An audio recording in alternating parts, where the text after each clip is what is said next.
swallowed the red pill back in 2008 and began reporting the news in front of a camera in 2019. In that time, we've seen a complete upheaval in world politics. The battle lines have changed between the illusion of left versus right to the reality of globalism versus nationalism.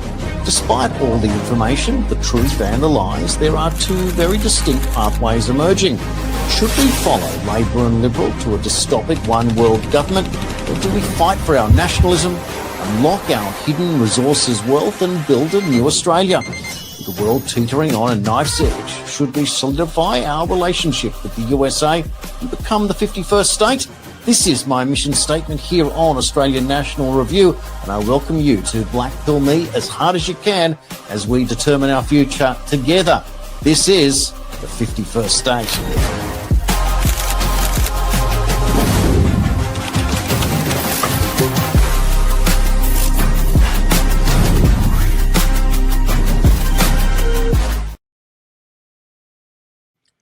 Hello and welcome to the 51st state on a very sombre occasion.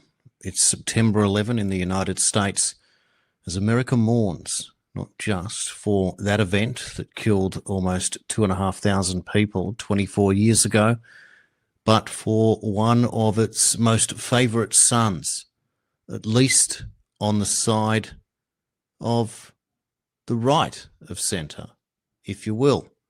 But in reality, for the side of those who believe in God, who believe in the sanctity of the human body, and the idea that you can't just change who you are to suit yourself based on subjectivity because somehow you feel that you don't fit in and that others who have gone radical will radicalize you by changing your body to then fit in, only to realize that you can't or won't.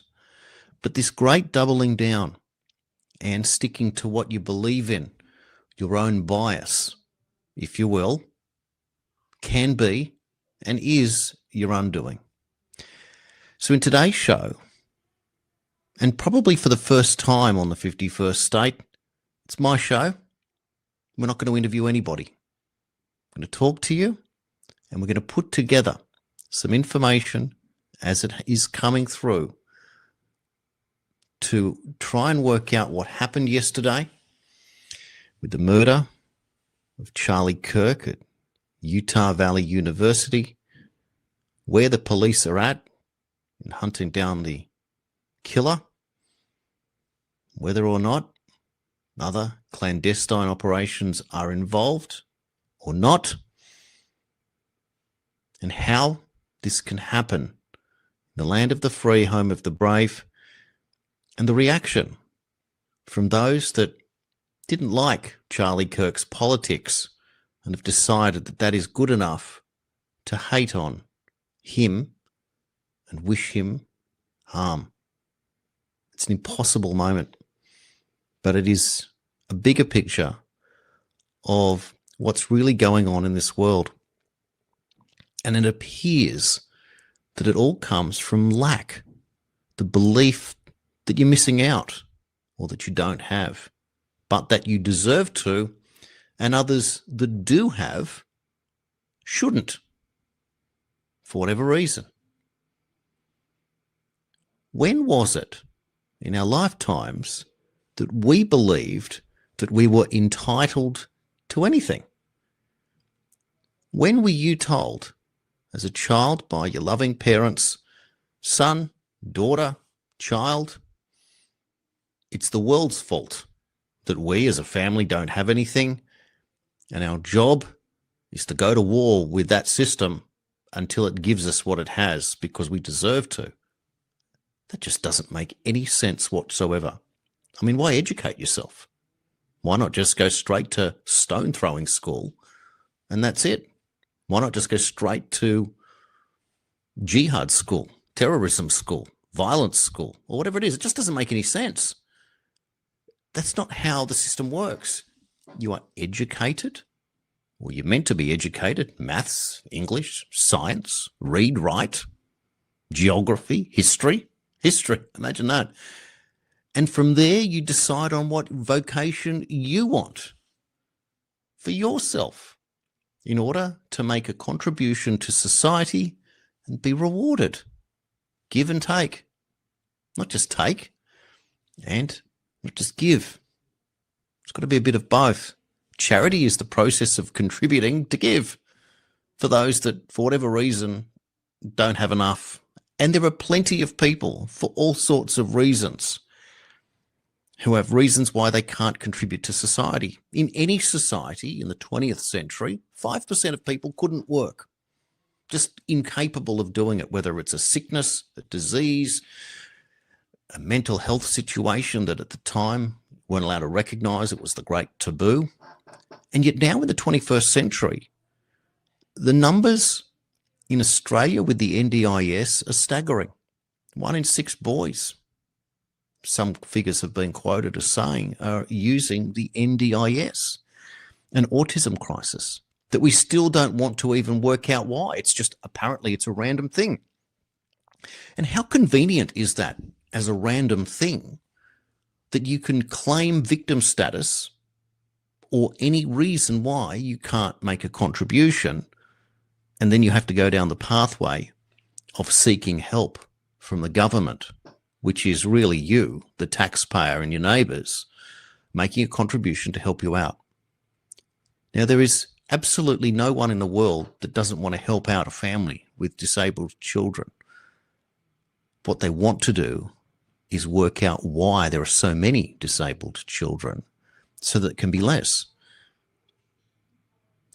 But if you have a situation or a problem or a line of thinking that says that I don't want to work and I do want to be rewarded and I'm going to find an excuse so that I don't have to, well, that's on you.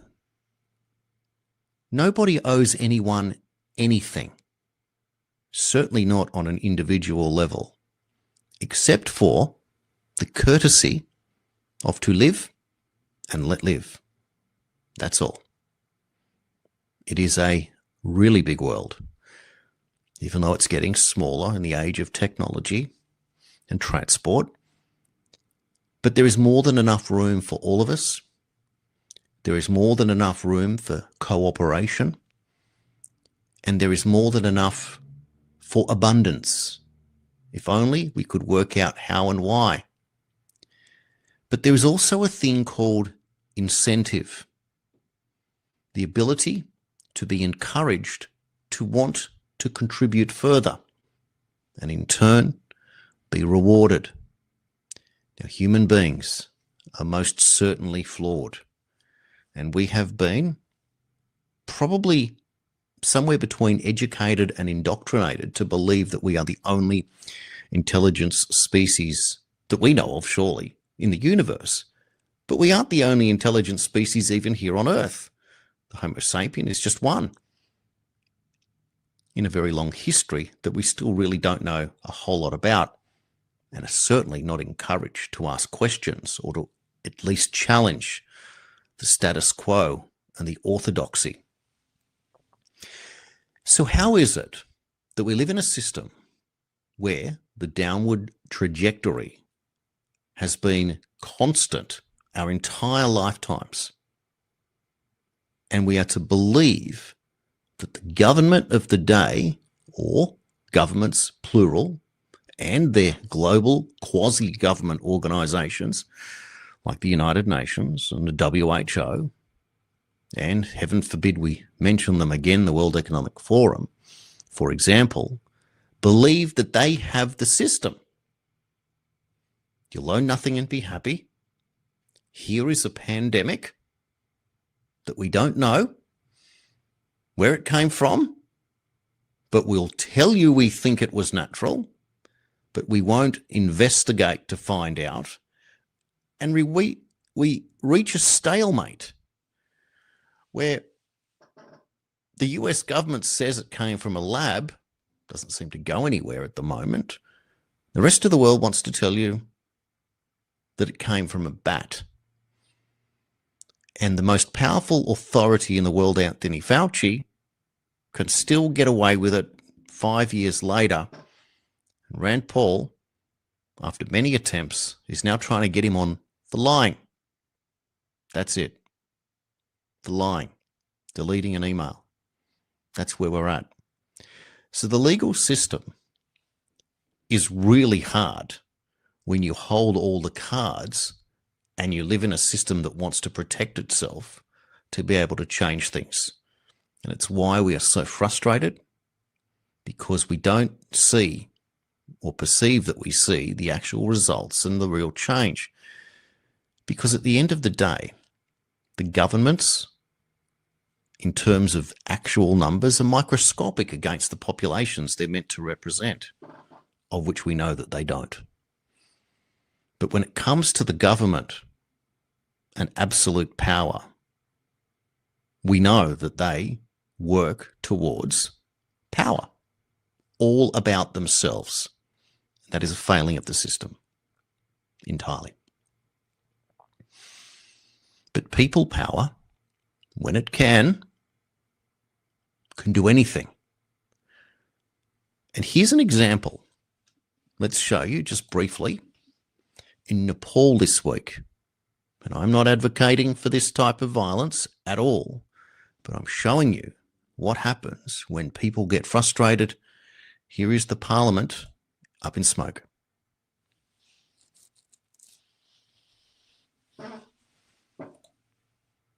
That's when things get really bad. And that is over government overreach and the people of Nepal objecting, amongst other things, to censorship, where the government is taking down websites that people want to access. So how can a government work against the people of which it is meant to serve? There lies the biggest problem. Well, here in Australia, tomorrow, there will be rallies all around the country.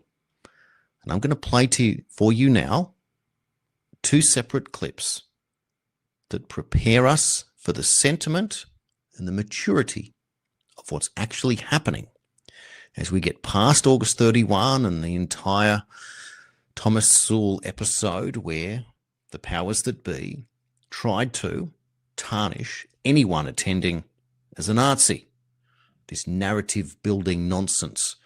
And the useful idiots that go along on both sides of the fence, that either stick to the narrative and use that as a way to push falsehoods, those that use the wrong sentiments in terms of an approach. And the reason I say that is that there's always a right way and a wrong way to do things. And politics, as on this show in episode number 1 with Russell Broadbent, my inaugural guest on this show, said to me, politics must be played from the centre, because if you operate from the fringes, left or right, the extremes, you can only ever attract as much as 10%, and that won't get you elected to anything. A good leader starts from the centre and brings people along with them. And they are very important points. Let's play for you now the first of 2 clips concerning the rallies and the attitudes. Take a look. G'day friends. Once upon a time, news outlets would show 2 sides of the story and you'd apply some critical thinking and make some decisions for yourself. These days we get one side of the story, and we even get a narrative applied to that one side of the story. It tends to be the narrative that's been pushed by the corporation that owns the outlet, or in the case of the ABC lately, the government. Now, there's been hundreds of thousands of Australians that have been marching. The last time that we organised the raising the flag, and it got pushed as being run by neo-Nazis. Now, these useful idiots are either being used by the government to help them with the narrative, or they're being planted. They look like they literally walked off the movie set of American History X. It's ridiculous, and these clowns couldn't organise themselves for breakfast, to be honest.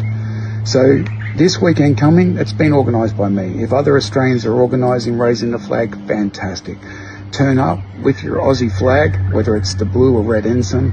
Also, Aboriginal flag, Torres Strait Islander flag, no problems at all. Turn up, fly your flags, we're all Australians. Doesn't matter how long you've been here, whether you've just turned up or whether you've been here as long as the Aboriginal crew.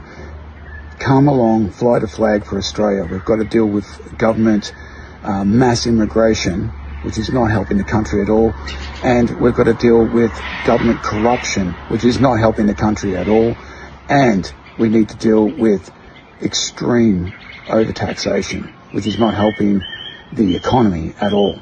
So come on out, raise the flag, be proud, and if you get some messages from little bots telling you it's been organised by neo-Nazis, point at me, because I'm no neo-Nazi.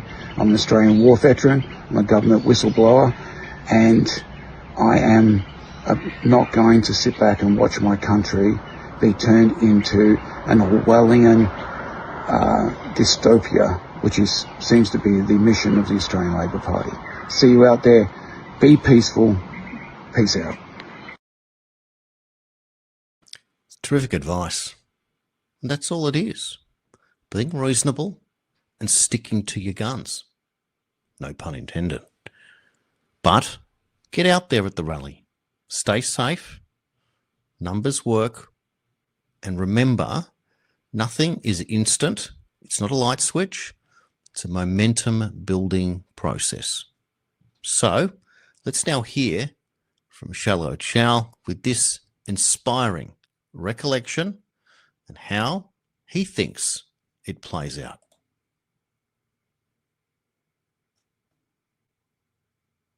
For too long, our she'll be right attitude was weaponised against us.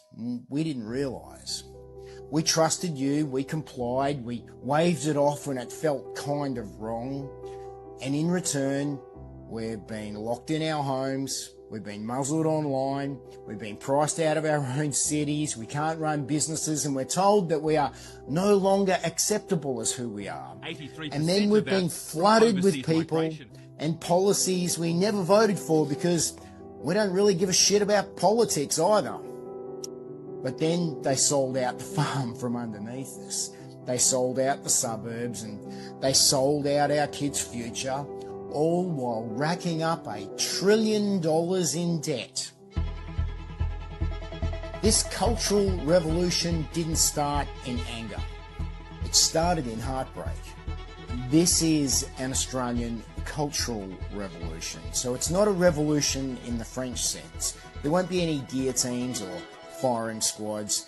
This is something slower, simpler, and possibly a little more unpredictable because Australians don't do revolutions. You see, we're a very young country, so we haven't really had the chance to do what most nations have done.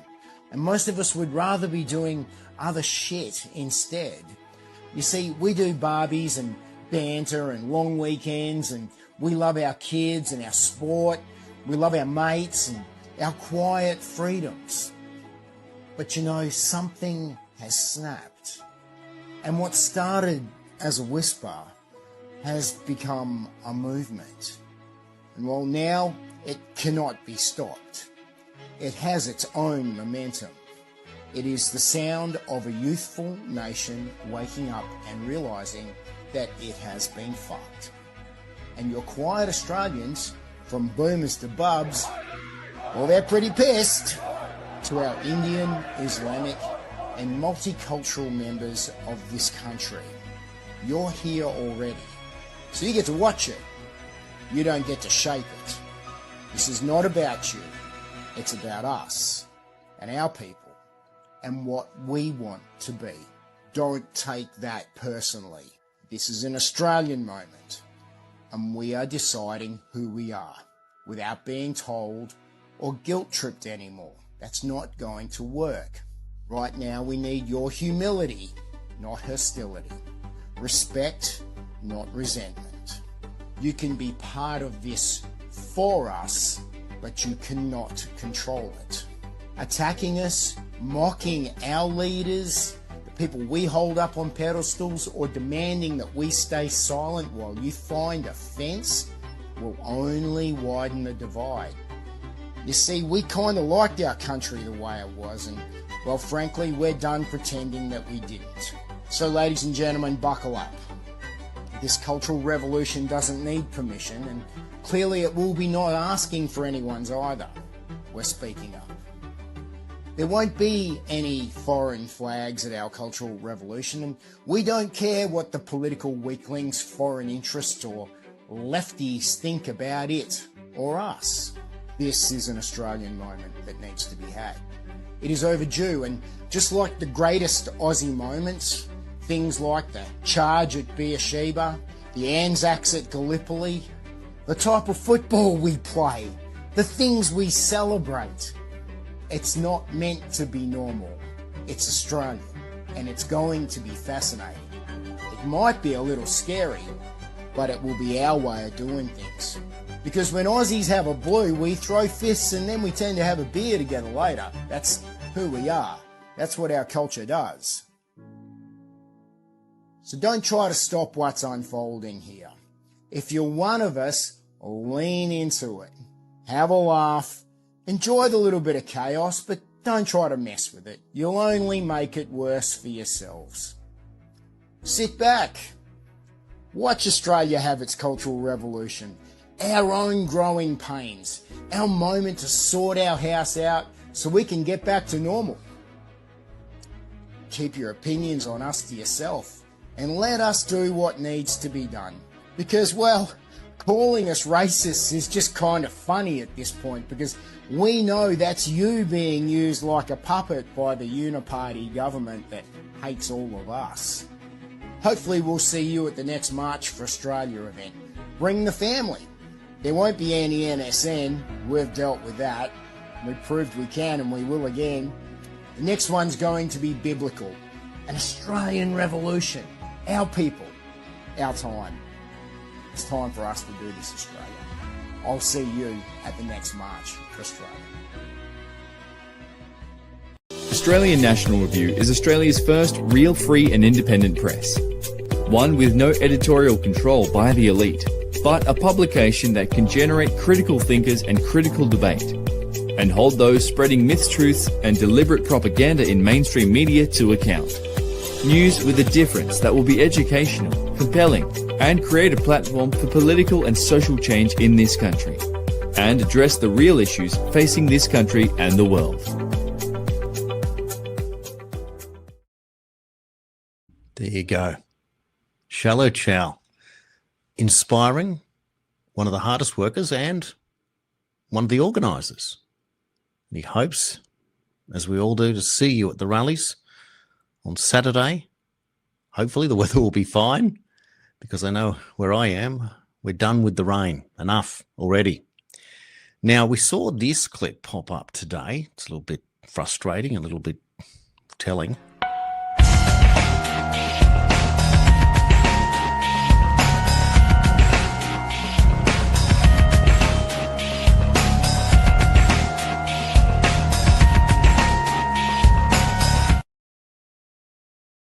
When, in Australia, did you ever think that you would be told to lock your doors?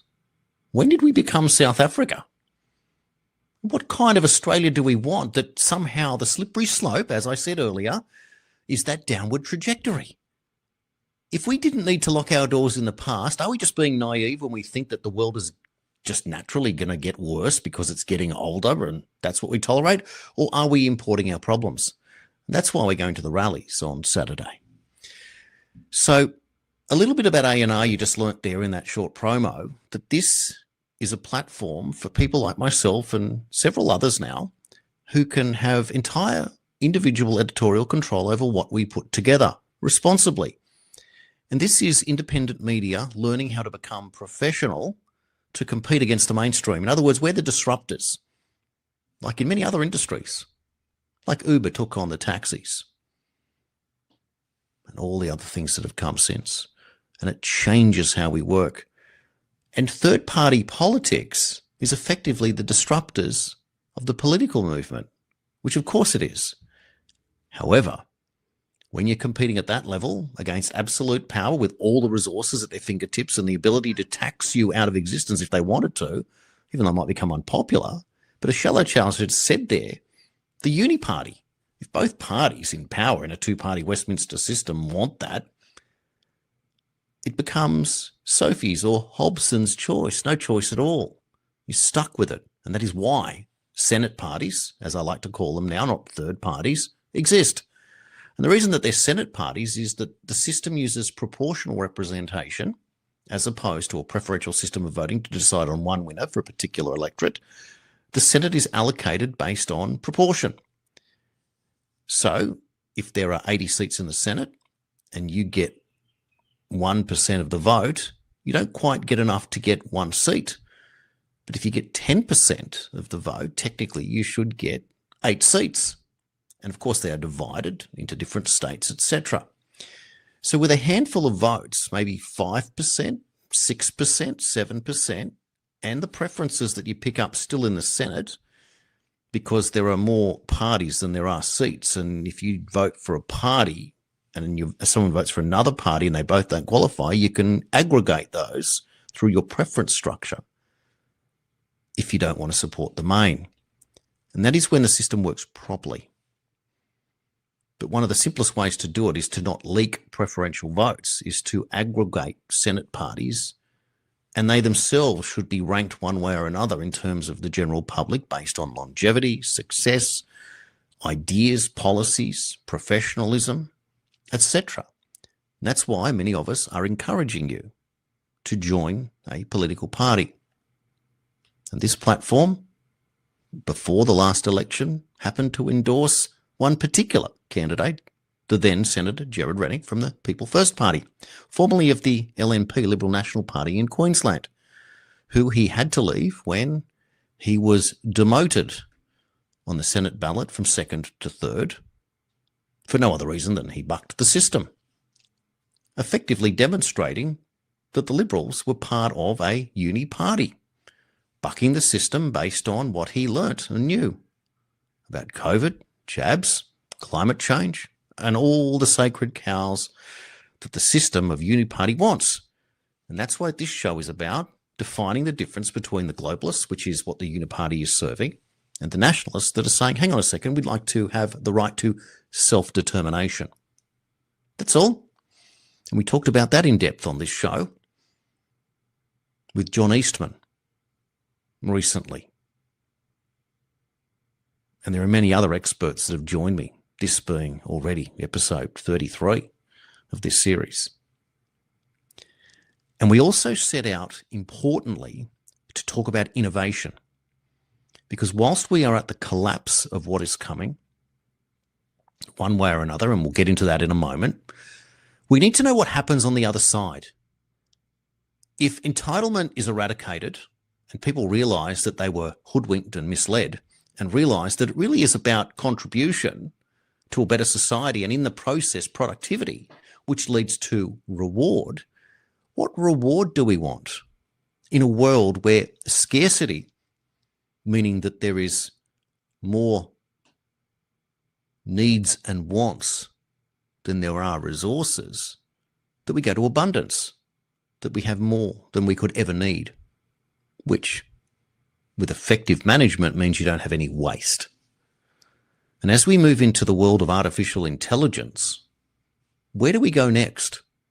If in fact our process work can be replaced by a computer or a machine that can work a whole lot cheaper than what we need to be paid in order to maintain a roof over our head and food in our belly, so that we can go back to work tomorrow to contribute. The average income in Australia is around $65,000 to $75,000 a year, $1,300 to $1,500 a week that your employer has to find to pay you. Wouldn't it be in their best interests to find a computer that they can get for $100 a week by comparison? Of course you're going to be replaced. So what do we actually want for ourselves, and how will we advance? We're never going to stop inventing things. So the status quo, in that sense, can never be maintained. As much as we long to go back to the good old days, it's not necessarily how it works. Conservatism, by definition, wants to maintain a way of life. Progressiveness, by definition, wants to change it. One says life is good, the other says it's not. And that's the competing interests. But the level of permissiveness involved, where anything goes, must be also managed. And that's where the conflict comes from. Charlie Kirk was one of those people, as a God-fearing, conservative, proud of his beliefs and his Christianity, didn't believe that one could change their gender on their own whim. And there have been stories, many of them, where his whole idea was to go to university college campuses as a young man. He started Turning Point USA at the age of 18. He was 31 when he died yesterday. It was called Prove Me Wrong. He literally just wanted to do what the university system had failed to do, which was to encourage debate. That's all. A competition of ideas. And in many cases, he changed minds. Imagine that. That's all. But dogma, rigidity, and the belief that you are always right becomes a bias. And it cannot serve you, even when you think that you are on the right way. You're on the right thing, the right ticket. But the moment that we believe that we know everything, we know nothing. Simply by what I explained before, we're not going to stop inventing things and learning. And we don't know what we don't know. And we are most certainly not the most intelligent source in the universe, simply by mathematical probability. It's not possible. So you either open your mind or you close your mind. Let's now take a little bit of where we're at right now in uncovering what happened to Charlie and where to from here. I'm going to play for you now an update from this morning. Several federal sources confirmed to Fox News that messages were found written on both the gun and the ammunition here, and those messages are currently being reviewed by investigators. We can't confirm what were in those messages, only that messages were found scrawled on both the gun and the ammunition that investigators have found, and that is under review right now. That gun will be having what's known as an urgent trace by the ATF. That is when they're going to try to find out where the gun was purchased, when it was purchased, what the possible chain of custody was. Keep in mind, the FBI also announcing earlier this morning they found a partial palm print. They also found some footprints, and they do have good surveillance video of the suspect. They just say they're not going to be releasing that video right now. They say those images show that person, whoever it is, jumping off a building and running off into a neighborhood, and that person appears to be college-aged. But again, Harris, multiple federal sources telling Fox News that messages of some kind were found written on both the gun and the ammo, and investigators right now looking at those messages, as here we are about 20 hours after this assassination and still no suspect in custody just yet. But it sounds like investigators are hot on this person's trail. That's all we got right now, Harris. We'll update as soon as we have more. Now, we've been able to locate a couple of images out there that you've probably already seen of the potential suspect. Interesting that we can find these pictures, and now there are reports at least that they're on the trail of the assassin, literally. Now, I just want to share something with you here that popped up on social media today. Check this out. Thank you, Charlie Kirk, for showing such compassion to the young trans-identifying students you debated with. Seeing your work helped me get myself out of the woke cult and to leave transgenderism behind. You, sir, have helped to save a generation. Charlie Kirk has changed so many lives. He will be so deeply missed. Extraordinary. I don't want to play these clips, but I'm just going to give you just a glimpse of the vitriol directed by the left, which I was once a part of. Many were, even Trump, even Jerome Corsi, like icons of now what they call the right. Let's play you a couple now, and I do so with apologies, but for context. So I'm going to be very fucking clear about this so that you know exactly where I stand, and I will say this with my whole entire chest. There are some people on this app that are sitting there saying, oh, you shouldn't wish death upon any person, no matter what side they're on. Fuck that. Fuck that. Charlie Kirk was a fucking Nazi. He was a fucking Nazi. And you know what kind of Nazi is the best Nazi? A dead one. Thank God that shit stain of a person is no longer in this world. And may his hell be being confronted by every single marginalized person that he hurt. That is what is fucking wrong with you. That does not make me a bad person for thinking that bad people should not be in this world. So, fuck that Nazi, and have a great day.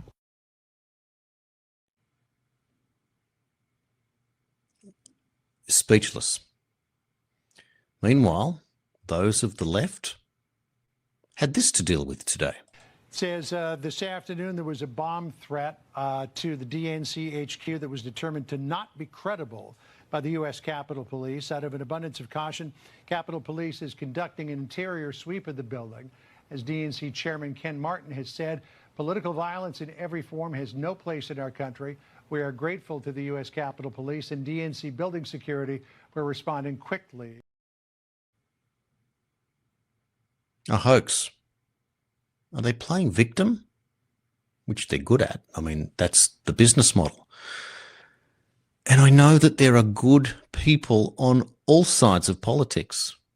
And we fiercely debate and we get frustrated and angry, and we can name many people on both sides that we disagree with. But isn't that the point of it? It's like sport, the debate. But of course, many people at school don't like to debate because they don't like to do public speaking. But when you get to hide behind your keyboard, well, that's a different story. You can say whatever you like, and you can certainly hunt in packs. And that's the point. It's one of my great frustrations with social media is these people that use non-real names, nicknames as handles, and they can't put up a profile picture. How do you want to fight like that? Maybe you want to protect yourself, and that's important too. I'll show you now from one of the most interesting characters out there, Clandestine, what he wrote. Most people would be aware of him who are watching this show. Here's what he wrote today about this. What happened to Charlie is one of the reasons why people like myself like to keep a low profile. This is not a game. The left are violent and deranged people who will try to ruin your life, get you fired for your job, or even kill you if you say things that they don't like. If you become popular or effective in this information war, you become a target. Charlie was effective and highly influential with the youth, so he became a target for the left. They couldn't beat him in debate, and he was winning over the hearts and minds of the American youth, so they shot him. If you pose a threat to their power, they will seek to destroy you, even if it means taking your life. There have been people in positions of power who have decided to take a position, hasn't necessarily worked out for them. This character, Matthew Dowd, he was sacked by MSNBC for his comments suggesting that it was Charlie's fault that Charlie was killed. I'm going to play for you another clip now from Ilhan Omar. This was her reaction to what had happened. What I do know for sure is that, Charlie was someone who once said, guns save lives after a school shooting. Charlie was someone who was willing to debate and downplay the death of George Floyd in the hands of Minneapolis police. I think he called him a scumbag. Right, have no regard, downplay slavery and what Black people have gone through in this country by saying Juneteenth should never exist. And I think, there are a lot of people who are out there talking about him just wanting to have a civil debate. Complete rewriting of history. Yeah, there is nothing more effed up, than to completely pretend that, his words and actions have not been recorded and in existence for the last decade or so. And staggering, but that is the belief system, and that is the dogma that we are having to deal with. I want to play you another clip now.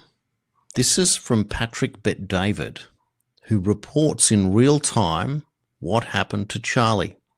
But there's a very significant quote in there about America. And this is Patrick Bet-David's attitude, which is different from clandestine, effectively meaning you can't kill us all. Take a look. How many guys know what just happened the last hour and 15 minutes? Who has no clue what just happened the last hour and 15 minutes? Hour and 15 minutes, we've been going back and forth. Report just came 5 minutes ago. Charlie Kirk was shot and he's dead. Yes. When I'm coming on the stage, I was coming on the stage to start a prayer for him because it wasn't announced. Then he comes up and tells me, Charlie's dead. Kelly comes and signals to me, Charlie's dead. We've had Charlie on the podcast. I think Charlie's a very important guy in America for our youth.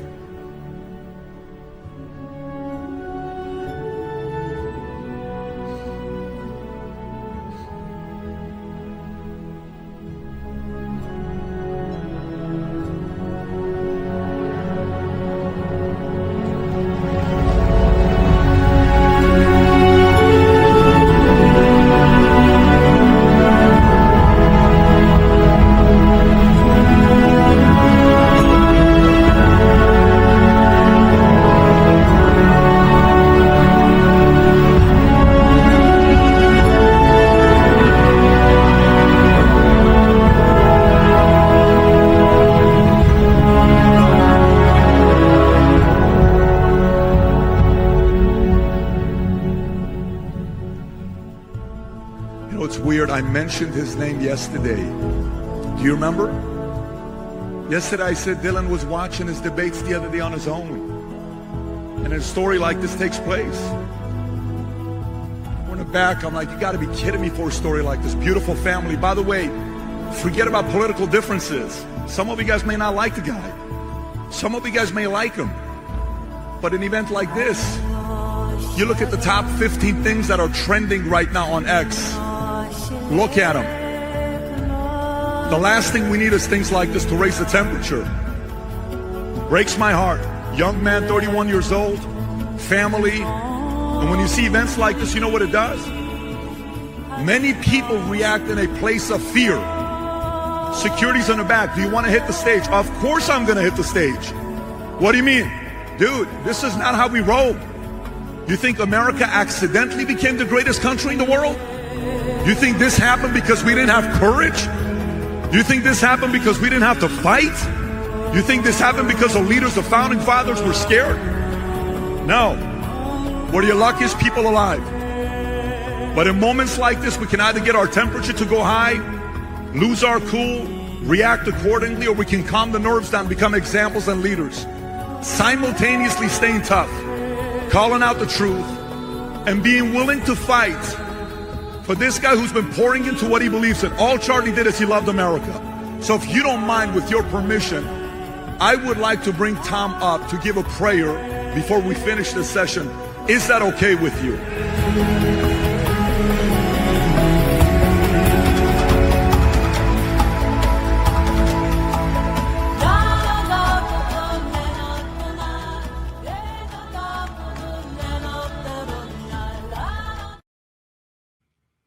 Deeply, deeply moving. For many of us in our 50s, Charlie could have well been our son. Many of us have children in their teens, 20s and 30s. And for me, he was just a baby, really, 31 years old. He'd been doing this his entire adult life, a total entrepreneur in the information space. Patrick Bet-David is a very interesting character. From Iran, believes and loves in the United States, also self-made, puts his hand into his pocket, wealthy individual, and old school in the way that doesn't exist anymore. Tough, resilient, resourceful, emotional, a real man. Many of them seem to go missing in that COVID period. And it's inspiring to watch. What he symbolises is the fact that we could all do something for ourselves.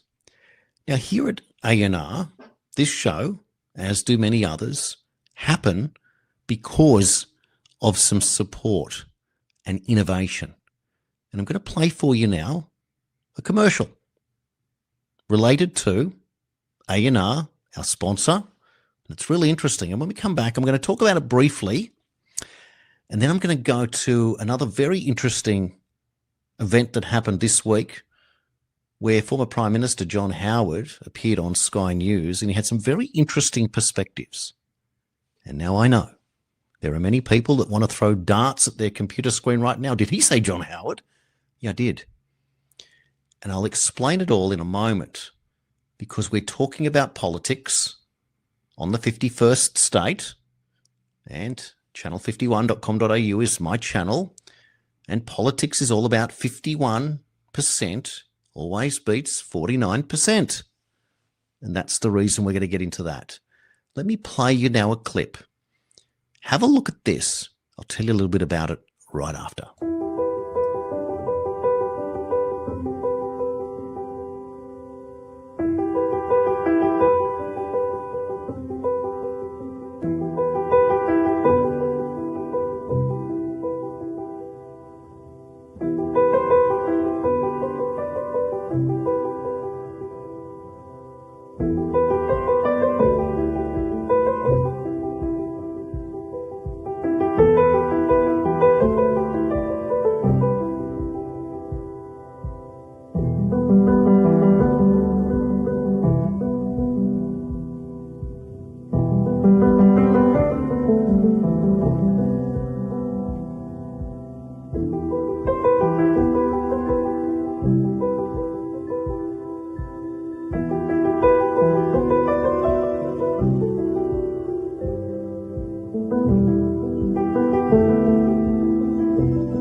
How about that?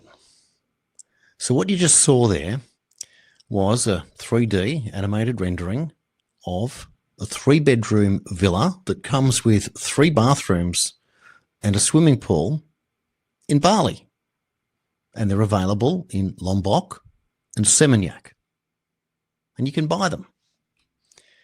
Now, the purchase price at the moment, now that we're in September, has risen to 349,000 Australian dollars. That's not for everyone. No one's telling you to buy anything, but it's an opportunity. And you also saw there a rental estimate of between $10,000 and $15,000 a month. It's interesting, isn't it? If you could buy a house in Australia for $350,000 as a rental, you might expect to get $350 a week or $15,000 a year, or roughly $1,250 a month in rental. So this rental estimate is virtually 8 to 12 times that amount. Now, we're not comparing apples with apples, different countries, different systems of purchasing in terms of, in Bali, you don't own the land, you lease the land over 20-year periods with contracts that allow you to extend that over and over again, virtually into perpetuity. But it also means that the costs come down. But what you saw there was approximately a 12 to 13 square home, so 3 bedrooms, bathrooms, a living room, a sunken lounge room, and a kitchen area, and a 7-metre long swimming pool, fully self-contained, beautifully presented. And if you were to transplant that here in Australia, you would probably pay more or less the same amount of money just for the building and then have to get the land costs, construction, interest, etc. So if you would like more information, there was a phone number there that you can contact to go through to the sales team, and they will tell you the process. Well, as somebody who's going through the process themselves, still waiting for it all to happen and to take the keys, etc., if you would like information and you want to ask a few more questions, I'm happy to share. I'm going to put my email up there on the screen for you, jasonqcitizen@gmail.com, and the subject heading, tell me more. Write your name and say, Jason, this looks pretty interesting, and list your questions, and we'll have a chat. I'll get you some more information, and I'll prepare you for when you go through to the sales team.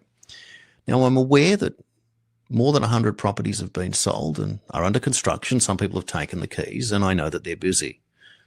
And I love this business because I love property and I love opportunity, and it's mathematical and it's possibility, and you can use your super and whatever. So it's just a conversation and a chat. Now, a couple of months ago, I interviewed Jamie directly on politics, and then we talked about the property, and he answered a lot of questions, and I can send you that interview as well if you'd like to watch it. Because there's a lot to learn about investing overseas, so you have to perform your due diligence. But like anything, it's a hobby of which you get interested in. How much time do you spend researching a motor vehicle before you go out and buy one? If I could do it, I'd test drive everything, all the way up the scale before I decided. But that's the idea. So here, you get to share ideas and learn something new. Thank you. All right, let's move on, because this week on Sky News, John Howard was on the show, all 85 years of the old Prime Minister that I certainly wasn't a fan of when he was in office because I was a Labor man back then. And people have criticised me this week for sharing some of this information, but I just want to play for you a couple of clips to see and get your perspective. Here's John Howard talking to Sharri Markson on the subject of immigration. Take a look. There's an instinctive feeling in the Australian community that some of our problems with housing, with transport, congestion in the cities is due to the fact that we have got too big an intake. Now, I think we need to have a steady, adjustable, if you can have both those things at the same time. I suppose it can be steady if the adjustments are not too sharp. But you've got to have a steady immigration program, but it's got to be tailored to the needs of the community. And it can't overload cities. Do you think it's done that? Is that what we're seeing? Well, I think there's some evidence. I mean, there's a lot of debate about this, but I think it's overloaded the city, and certainly it's an issue with housing. How about that? Can't overload the system, and it's got to serve the people in the community.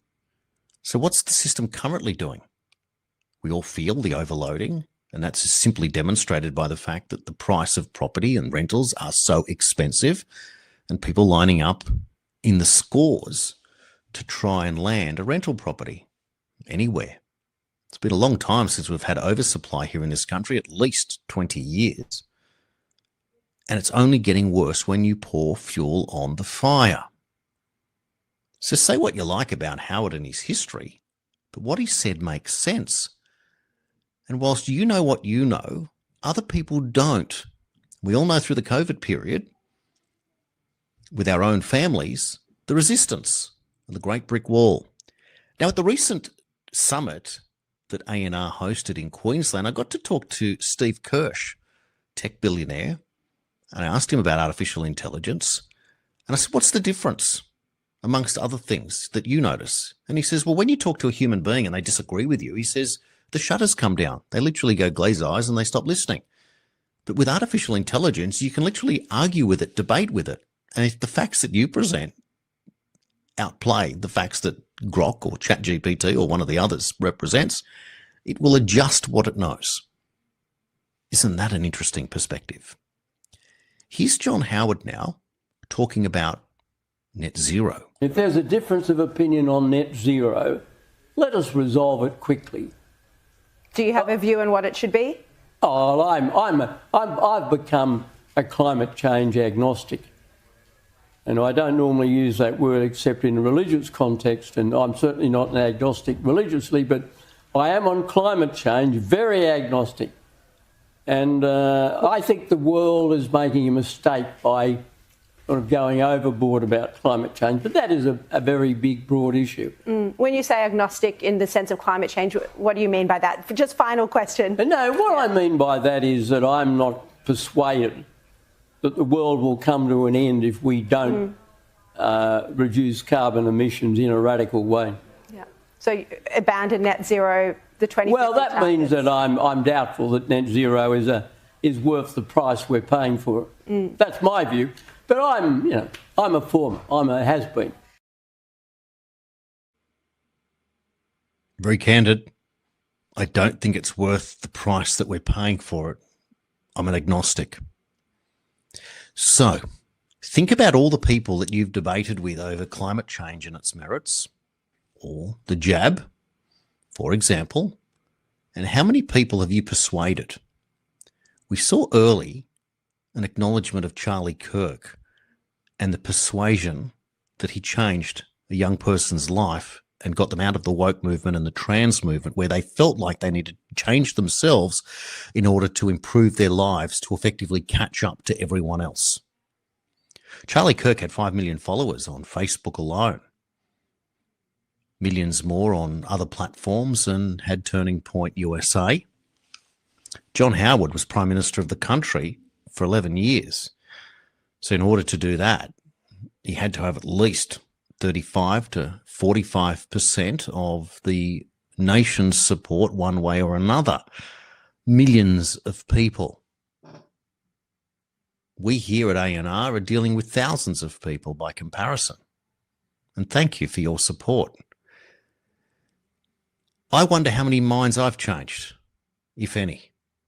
But that one event on Sky News, admittedly Sky News, but when it gets shared on other platforms, may have changed 100 ideas, minds, maybe 1,000, maybe 10,000, maybe 100,000, maybe 1 million that are saying, you know what, I was going along with this climate change agenda, but it doesn't serve me anymore, and I don't believe that we are the culprits. 432 parts per million carbon dioxide in the atmosphere, possibly going up to 532, give or take, parts per million. Will that really cause the temperature of the Earth to go up from an average of 16.5 degrees Celsius to 20 degrees Celsius, which is what Bill Gates claimed in the Lowy Institute interview a couple of years ago? He said, we're not going to get it down to 1.5 degrees, pre-industrial levels, but we'll go with 3.5. In other words, we're just going to kick the can down the road and we're going to make up any number that suits us in order to get you to comply. As Bill Gates now brings out a peel spray on all of your fruit and veg that you can't get off, because that's going to help you somehow, whilst deceivingly poisoning you at the same time. It's interesting, isn't it? Now, before we go, I'll play you one more clip from John Howard. And I think it's the elephant in the room for all of us who are divided, because we see what's going on in the Middle East, and we are forced now to take sides in Australia, given the march over the Harbour Bridge a couple of weeks ago. And John Howard's perspective is very interesting because he brings it from a political standpoint, and it's one to juxtapose against Anthony Albanese. So, if you are opposed to globalism, which implies a one world government, those that supported Palestine walking on the Harbour Bridge and included an endorsement from Anthony Albanese saying that he will acknowledge a Palestinian state at the UN this month, and France, a globalist country, and Germany and the UK, does this blur your thinking?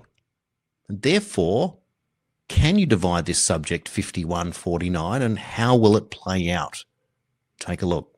I think the Labor Party is having an identity crisis on this issue. This would never have happened under Hawke's leadership. And Albanese talks about how he wanted to model himself on Bob Hawke. Well, he's not doing that when it comes to the Middle East. But on foreign policy more generally, we see this government aligning itself with the left-leaning leaders of Europe and out of step with Washington. Well, the left-leaning leaders of Europe, as you call them, have been elected. I mean, Keir Starmer is the Prime Minister of Britain. He's the Labor Prime Minister of Britain. I dealt for 11 years with the Labor Prime Minister of Britain, Tony Blair. And on international policy, he was great to do with. He made a lot of sense. More centrist. Well, it's common sense. I think on this issue, Starmer and Macron, and to some degree, I can't really assess him yet. It's too early. The new Chancellor of Germany appear to have gone along with the mob that say, well, it's terrible what's happening in Gaza, and the way to finish it is to give in. Now, you can't do that. They started it. I mean... you can't give in to terrorists. No, you can't give in to people. You certainly can't give in to terrorists. And Hamas are a terrorist organisation in the eyes of Australia, Britain, America, Canada, New Zealand, any country that you respectably name. They've all condemned it. And there's always a situation where the country that retaliates inflicts a lot more harm on the country that starts the fight. I mean, you've got to remember that when the Japanese hurled themselves at Pearl Harbor, they claimed the lives of 4,500 Americans. The firebombing of Tokyo, even leaving aside the atom bomb, firebombing of Tokyo in 1945, and 2 nights in succession claimed 120,000 Japanese lives. Now, a lot of them would have been women and children, innocent non-combatants. But that is tragic. That's what happens in a warlike situation. And that is why it's so important to keep reminding ourselves that it was Hamas that started the latest conflict. If you are saddened, as I am, by the sight of children suffering in Gaza, and no child deserves that. And they still hold hostages. They're refusing well, they still hold hostages, and they took hostages, and for the deliberate reason of terrorising the Israeli population. And I think Israel is a remarkably democratic country. I mean, you get demonstrations every night against the government, and they're big demonstrations. And I can understand the feelings of the families of the hostages. I can also understand and sympathise with the Netanyahu government because they are carrying the torch against Hamas. Now, you may have a real problem with John Howard's attitude and his perspective, but very hard to argue against what he presented. So what do? Do you bang on tables? Do you get violent? Do you whinge, moan and complain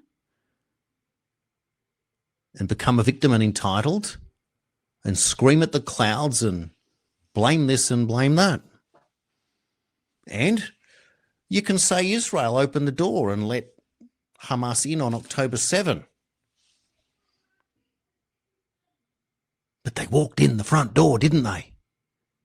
Which means they were always going to do it when the opportunity arrived.